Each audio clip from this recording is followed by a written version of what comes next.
தாவரங்கள் சுவாசிப்பதை நேரடியாக பதிவு செய்த விஞ்ஞானிகள்.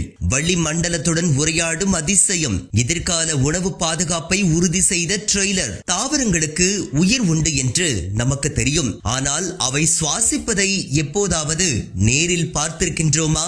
இப்போது அது சாத்தியமாகியுள்ளது. முதன்முறையாக தாவர உயிரியல் வரலாற்றிலேயே முதன்முறையாக தாவரங்கள் சுவாசிக்கும் காட்சியை விஞ்ஞானிகள் மிக துல்லியமாக படம் பிடித்து உலகையே வியப்பில் ஆழ்த்தியுள்ளனர். தாவரங்களின் இலைகளில் ஸ்டொமேட்டா எனப்படும் பல்லாயிரக்கணக்கான நுண்துளைகள் உள்ளன. இவைதான் தாவரங்களின் மூக்கு என்று சொல்லலாம். இந்த துளைகள் வழியாகத்தான் கார்பன் டை ஆக்சைடு உள்ளே செல்வதும் ஆக்சிஜன் மற்றும் நீராவி வெளியே வருவதும் நடக்கின்றது. இதுவரை ஒரு கருத்தியலாக மட்டுமே இருந்த இந்த வாயு பரிமாற்றத்தை இப்போது அதிநவீன கேமராக்களின் மூலம் ரியல் டைம், அதாவது நிகழ் நேரத்தில் வீடியோவாக பதிவு செய்துள்ளனர். மனிதர்கள் மூச்சை இழுத்து விடுவதைப் போல தாவரங்கள் வளிமண்டலத்துடன் உரையாடுவதை இப்போது நாம் நேரலையில் காண முடியும். இந்த கண்டுபிடிப்பு தாவரங்களின் அன்றாட போராட்டத்தை நமக்கு தெளிவுபடுத்துகின்றது. வெயில் அதிகமாக இருக்கும் போது அல்லது ஈரப்பதம் குறையும் போது நீர் இழப்பை தடுக்க இந்த ஸ்டோமேட்டா துளைகள்